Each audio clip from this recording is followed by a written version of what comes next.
feio e bonito sem eu trabalhar com a questão da cultura. O que é feio e bonito para minha cultura, né?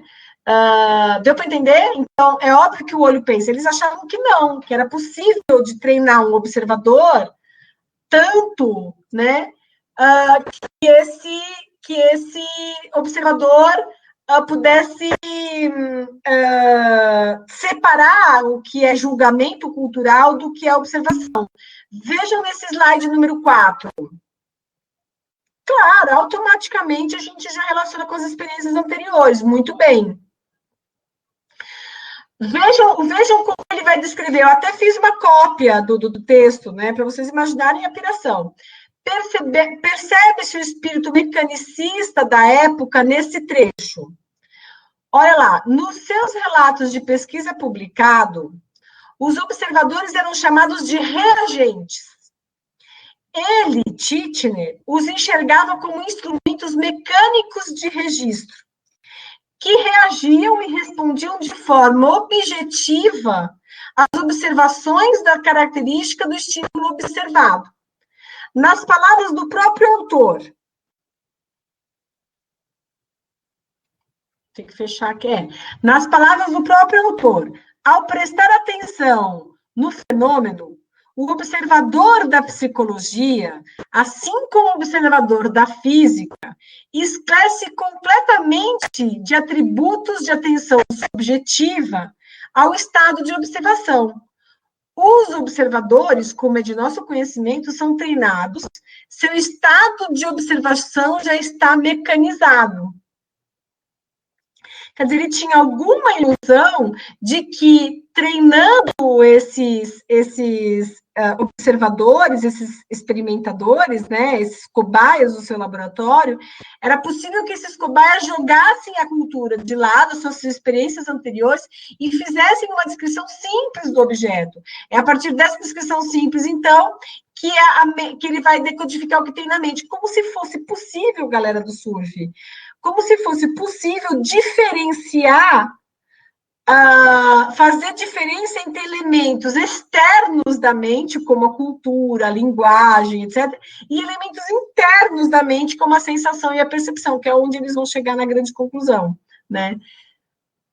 É isso. Deu para entender? Eu vou voltar um pouquinho no slide, né, no slide 3, para falar como ele considerava o objeto do estruturalismo dele. Mente e consciência são semelhantes, mas não são iguais. Consciência é a soma das experiências existentes em um determinado momento. Mente é a soma dessas experiências acumuladas ao longo do tempo. Eu não tenho o melhor exemplo para dar da experiência, da diferença que esse babaca faz, né, da ideia entre consciência e mente, né? Ele achava que consciência, então, fosse a experiência imediata, a experiência da consciência, lá, do momento presente.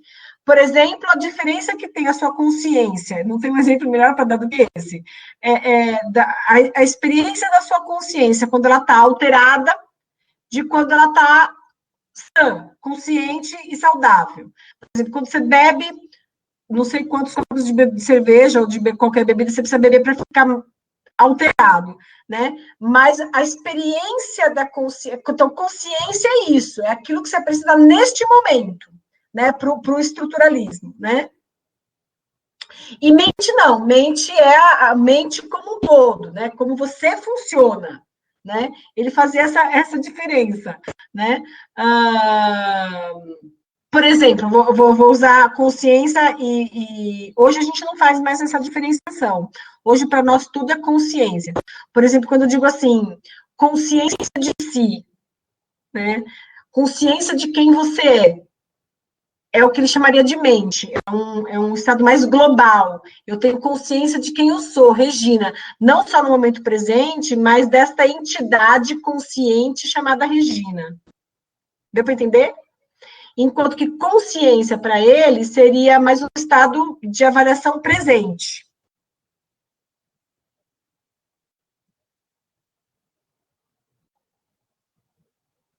Deu para entender, gente? O que é a diferença para ele de mente e consciência? Então, mente é uma coisa mais global, consciência é uma coisa mais específica do momento em que ela se apresenta, tá? O Tite estava focado nos elementos da consciência a partir das suas partes componentes. Ele queria saber o que ele queria. Veja lá no último parágrafo. Ele queria descobrir os átomos da mente, né?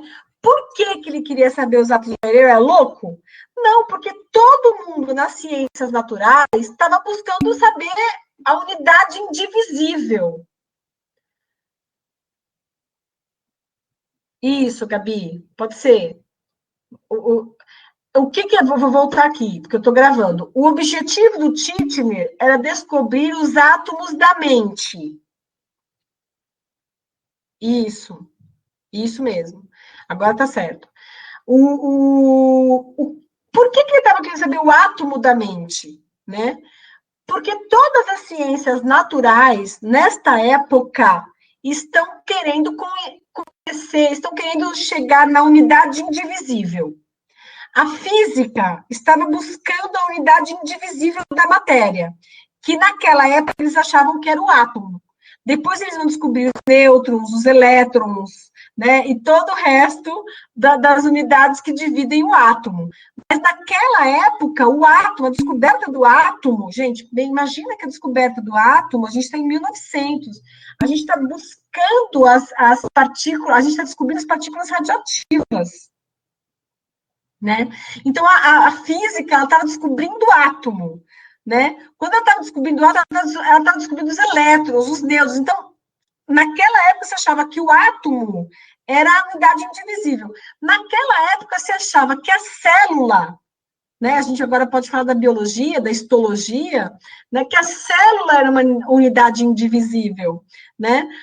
Quando, na verdade, a célula tem o núcleo da célula. Depois do núcleo da célula tem o RNA, o DNA, o RNA, né? E o DNA tem todas aquelas determinações infinitas, né? Que se compara na física à ciência quântica, né, que é descoberta também nessa época, um pouquinho mais tarde, 1920, 30. Então, em 1900, 1890, 1900, a gente estava no âmago das ciências descobrirem aquilo que era elementar, indivisível, né? Descobrir a origem da matéria, a origem do universo. Então, eles estavam querendo saber do que a gente é feito. E a ciência estava evoluindo muito, os microscópios, as lunetas lá, como é que chama o negócio mais longo que luneta, não sei o nome, né? E aí, então, a gente estava descobrindo do que a gente era feito. Então, é óbvio que a psicologia foi influenciada. A gente está dizendo que a psicologia queria ser uma ciência natural. Então, ela queria chegar no elemento indivisível da mente, né? Dos átomos da mente, né? Átomos que compunham a consciência humana, né? Então, parece uma loucura a gente querer que eles soubessem dos átomos da mente, mas esse é o espírito do tempo. O espírito do tempo é o mecanicismo, né? Então, o método que ele utilizava é o método da introspecção, ele vai inventar um outro método aí, introspecção experimental sistemática, que é a mesma coisa do método Wundt, igualzinho, né? Só que muito mais gente e com muito mais financiamento. Aí, olha só, exemplos de método. A introspecção é realizada pelos reagentes, então, reagentes eram os sujeitos que eram alunos dele e que depois iam fazer experimentos. Ele chamava de reagente, em vez de chamar de ser humano, porque ele queria eliminar a subjetividade humana. Porque a subjetividade humana se referia às experiências culturais. A experiência cultural estava fora do homem. Não, a experiência cultural está dentro da gente. Compõe quem a gente é. Mas eles não sabiam disso na época, né? Sabiam disso, mas queriam não saber. A introspecção realizada pelos reagentes era baseada em estímulos variados, proporcionando observações extensas e detalhadas dos elementos das experiências. Por exemplo, um acorde com 3 notas era tocado no piano. Os reagentes tinham que relatar quantos sons separados eles conseguiam distinguir, caracterizar esses sons, quais outros elementos básicos da consciência que eles pudessem detectar. Então, eles punham lá estímulos ambientais e o que esse indivíduo percebia de estímulos. Então, basicamente, é igual o método Wundt, igualzinho, não muda nada. Só tinha mais experimentos e mais dinheiro, porque estava nos Estados Unidos. Aí tem lá as 3 propostas básicas para a psicologia. Reduzir os processos conscientes aos seus processos mais simples. A redução é uma característica do mecanicismo, né? A redução empírica, eles chamam, né? Chegar ao elemento básico, né? Determinar as leis de associação desses elementos da consciência. Não, exatamente. Francisco está certo. Fez nada, Gabi, ele não fez nada. Ele não. Quem de fato refundou a psicologia foi o William James, que é o capítulo 7, que é o funcionalismo, e fundamentalmente a psicologia comportamental. Exatamente, Francisco, ele só copiou, não fez mais nada. Só copiou o Wundt.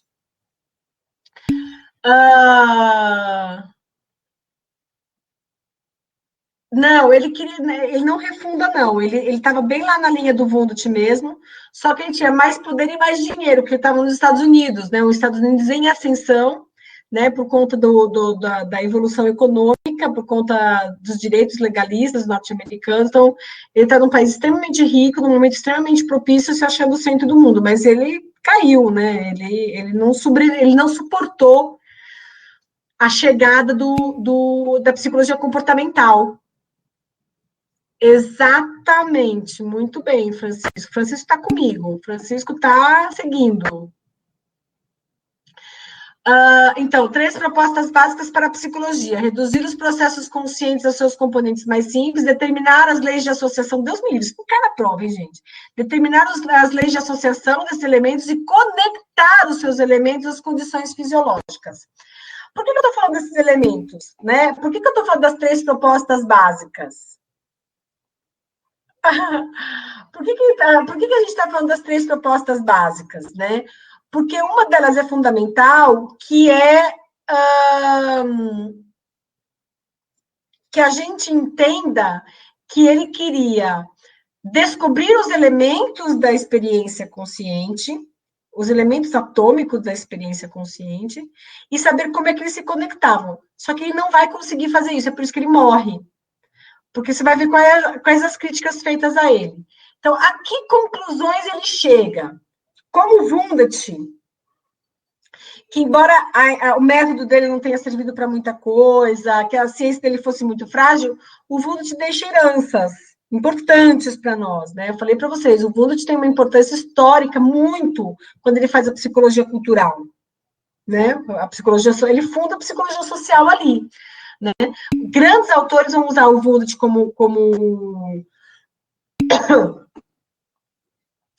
Grandes autores vão usar o Wundt como pano de fundo para suas pesquisas. Um grande autor dentro da psicologia que vai usar o Wundt é o Vygotsky, tá?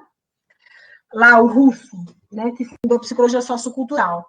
A que conclusões o Titchener chega? Ele vai, então, a partir dos dados que ele levanta, né, vejam esse último parágrafo desse slide número 7. Ele está dizendo, em 1896, Titchener apresentou a lista dos elementos da experiência consciente, que ele dividiu em 3, sensação, imagem e estados afetivos, né? Então, aí você já vê que ele evoluiu mais que o Wundt nas suas descobertas, né? Ele falou que a sensação, que existiam 3 estados da consciência, o estado da sensação, o estado da imagem, o estado afetivo. E para cá, e ele vai apresentar elementos atômicos, especificamente 44.500 qualidades sensoriais individuais. Cada elemento deste atômico, básico e irredutível. E considerado consciente e distinto, diferente dos demais. podendo haver combinação entre eles para a formação das percepções e das ideias. Então, veja a obsessão desse cara, veja o quanto de tempo ele investe para descobrir 44.500 qualidades sensoriais de indivíduos, e sensoriais individuais, divididas entre sensação, imagens e estados afetivos. Sensação são elementos básicos da percepção, estão presentes nos sons, nas visões, nos cheiros, né? Então, dos órgãos dos sentidos. E de outras experiências provenientes dos estímulos físicos do ambiente. A gente tem os estados de imagem, são elementos das ideias, e estão no processo que reflete não só as experiências do presente, mas experiências do passado, né? Então, ele está falando que, por exemplo, experiências do passado são lembradas na forma de imagens, né? E ele está absolutamente correto, né? Até hoje, quem estuda imagem, quem estuda memória, sabe que a gente recorda a partir a nossa memória, ela funciona basicamente na forma de imagens, né? Vocês vão estudar isso com processos básicos, né? Quando a gente fala dos atributos da imagem, é por isso que os professores de neuro, os professores que estão ligados aí a processos básicos, eles pedem para vocês fazerem mapas mentais, né? Porque a gente se recorda na forma de imagem. Então, é muito importante que a gente saiba fazer um mapa mental, né? Então, por exemplo, essa ideia de que a memória funciona sob imagem é uma ideia ótima que ele descobriu aí, né?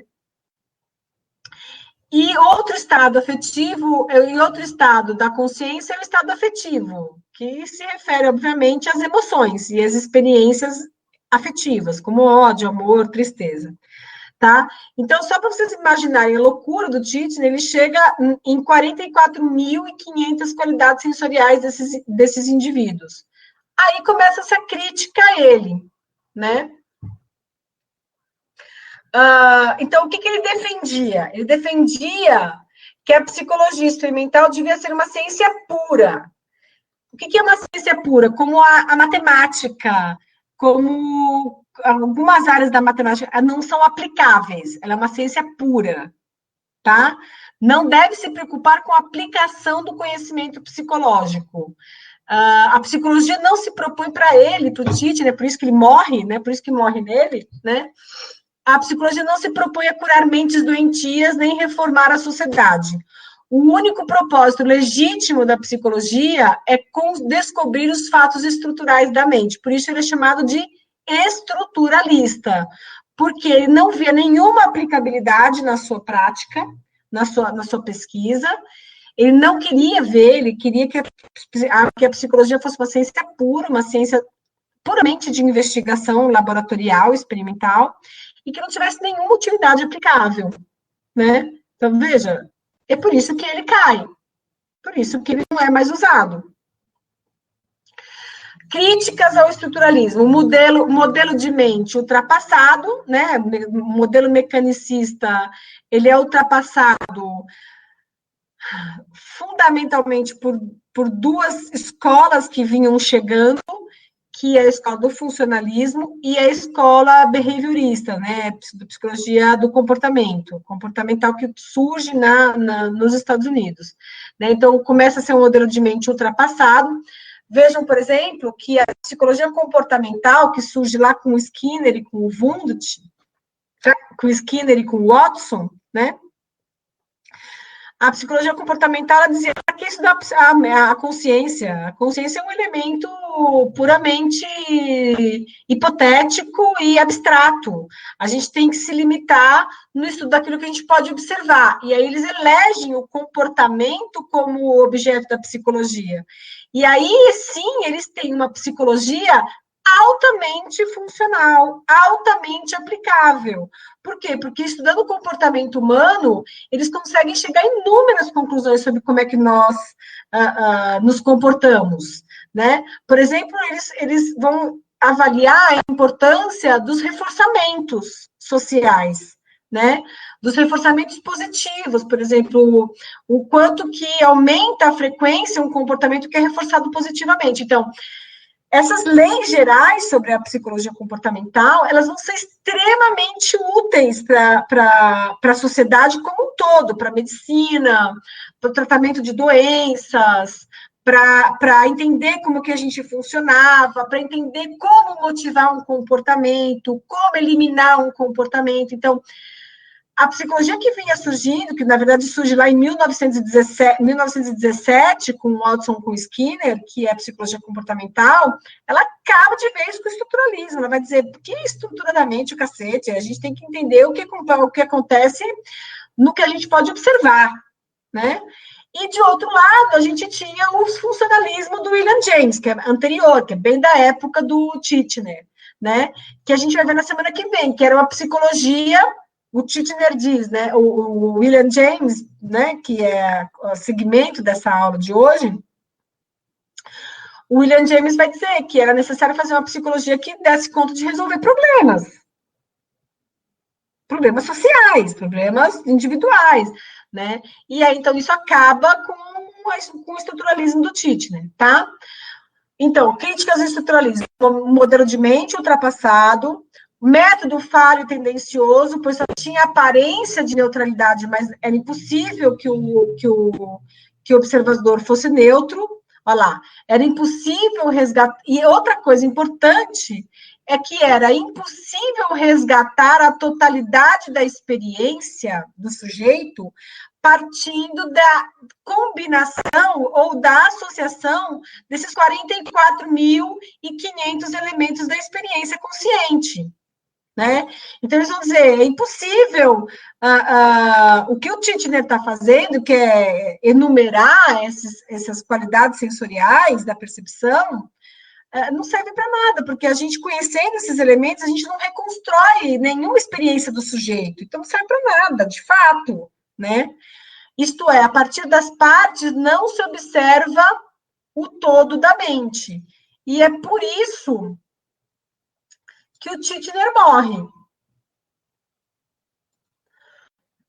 Deu para entender isso aqui?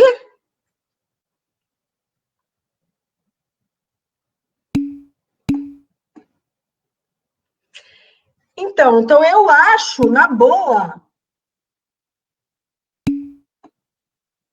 Então, Francisco, o subconsciente nem era considerado que existisse, a não ser por um louco que estava escrevendo lá em Viena, na mesma época, mais ou menos desde 1886, 87, que era o Freud, né? Você vê, o Freud, enquanto o Titchener, o Wundt estavam trancafiados dentro dos laboratórios, tentando entender o que se passava na mente humana, onde que o Freud estava?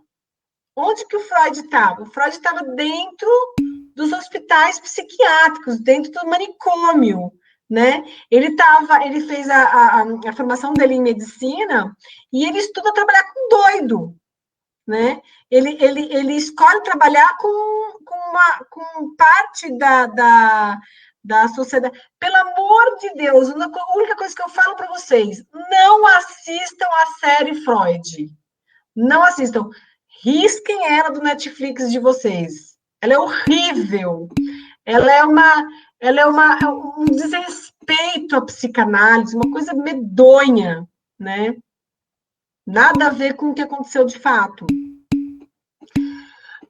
O Freud, nessa época, o Freud é um absurdo, porque o Freud era um judeu, né, que tinha fortes valores morais, não tem nada a ver com aquilo que... Quem já leu a biografia do Freud, aliás, é uma biografia que vale a pena vocês lerem, né, de uma freudóloga chamada Elizabeth Rutinesco,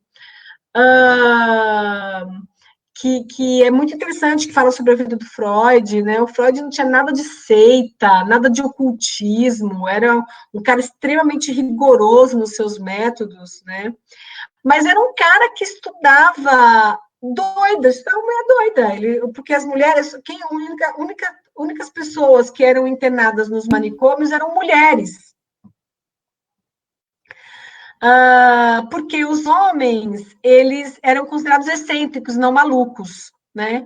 Já as mulheres não tinham muito valor social, então elas eram consideradas loucas com muito mais facilidade, de passagem, né? Uma mulher que tinha depressão era considerada maluca e era internada dentro de um hospício, dentro de um manicômio, né? E ele estudava essas mulheres, mas como é que ele estudava? Ele sentava e escutava essas mulheres, né? E ele tinha um grande professor, né? A grande maioria delas histéricas, né? Outras psicóticas, né? Mas ele teve um grande professor que era o Breuer, né? Que trabalhava com hipnose. E a hipnose, gente, não tem nada a ver com o ocultismo. A hipnose é uma ciência antiquíssima, uma ciência egípcia, né? Surgiu no Egito, né? Interessantíssima, super científica, né? Que é um método, como outro qualquer, né? Só que é um método. Por que o Freud abandona o método da hipnose? Chega uma hora, porque a hipnose era muito tendenciosa, né? Não revelava aquilo que o sujeito de fato tinha vivido, mas o que ele pensava que tinha vivido, né? Então, novamente, não servia para nada. Mas isso a gente vai falar um pouquinho mais quando a gente tiver uma aula só de psicanálise. Mas, então, nem o subconsciente passa a ser muito relevante para o Freud no primeiro momento, mas o que passa a ser muito relevante para o Freud no primeiro momento é o que o Breuer chamava de inconsciente, né? Então, o inconsciente é que passa a ser, então, o objeto de investigação do Freud, né?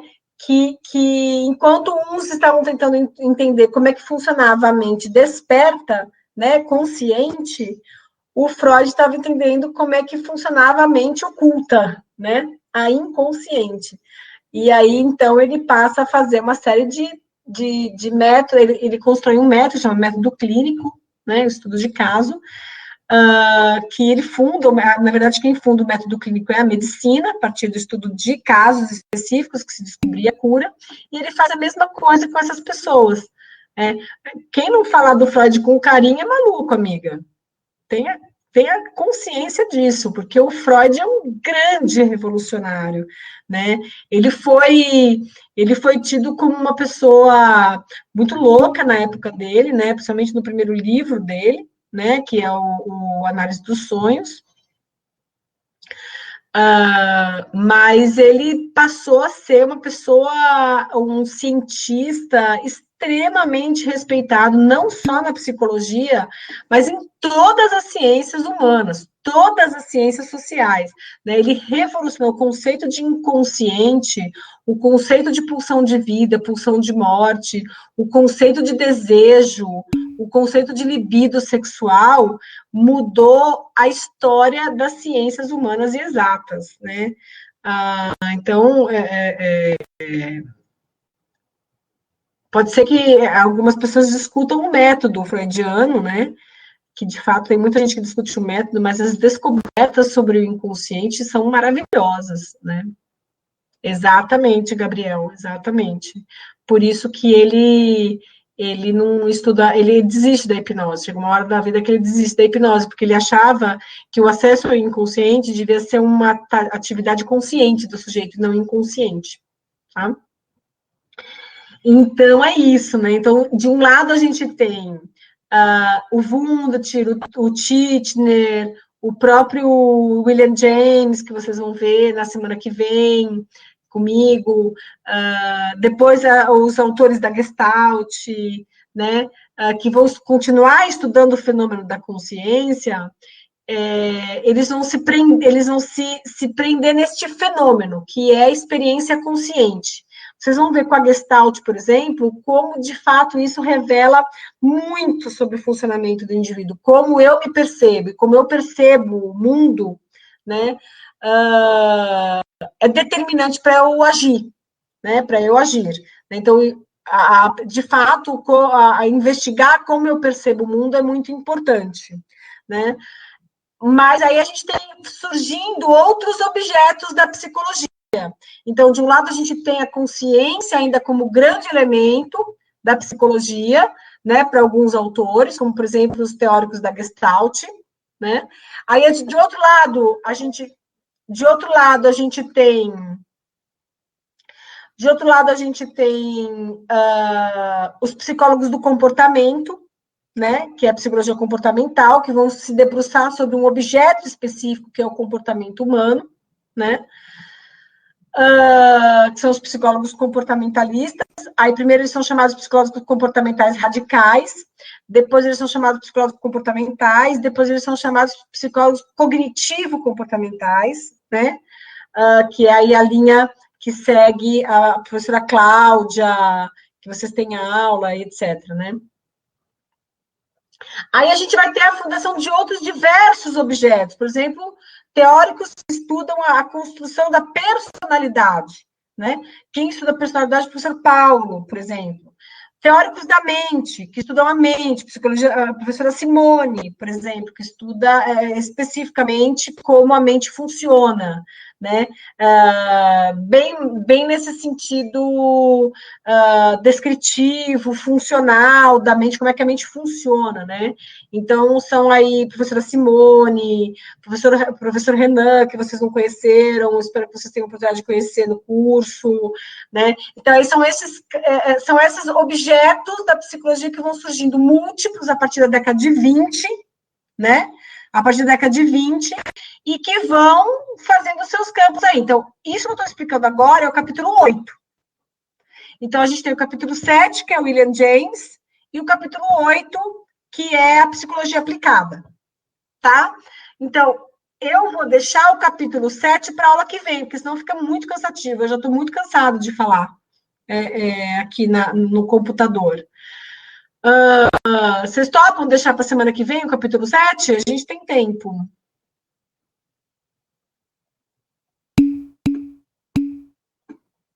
Então, o cachorrão topa. Se o cachorrão topa, todo mundo topa. Então, pessoal,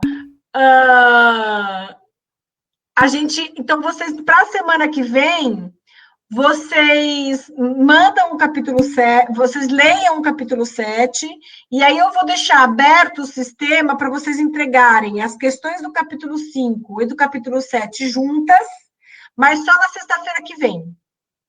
Tudo bem? Então, eu vou mudar ali a data de entrega no fórum de discussão, tá? Vai ser, então, se eu não conseguir mudar, porque eu não sei se eu consigo editar, mas então vocês já sabem que na sexta-feira que vem vocês entregam tudo. Tá?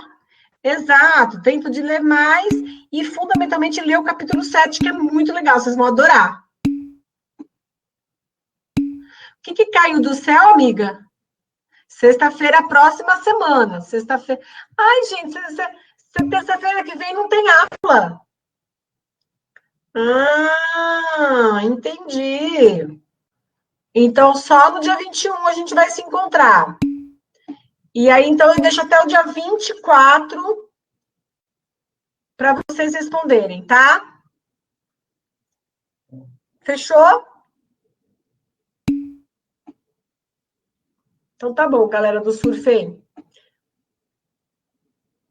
Então, eu vou encerrar no dia 24, tá? Vou encerrar aqui a apresentação. Alguém gostaria de tirar alguma dúvida?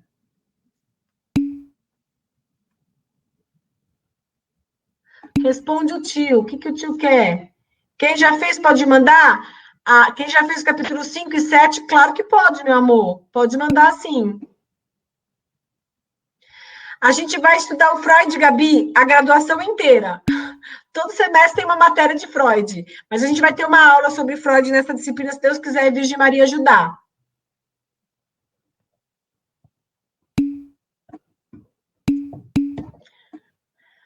Gente, adorei ver vocês, mesmo que seja assim virtualmente, é o que me dá ânimo para continuar trancafiada aqui dentro da minha casa.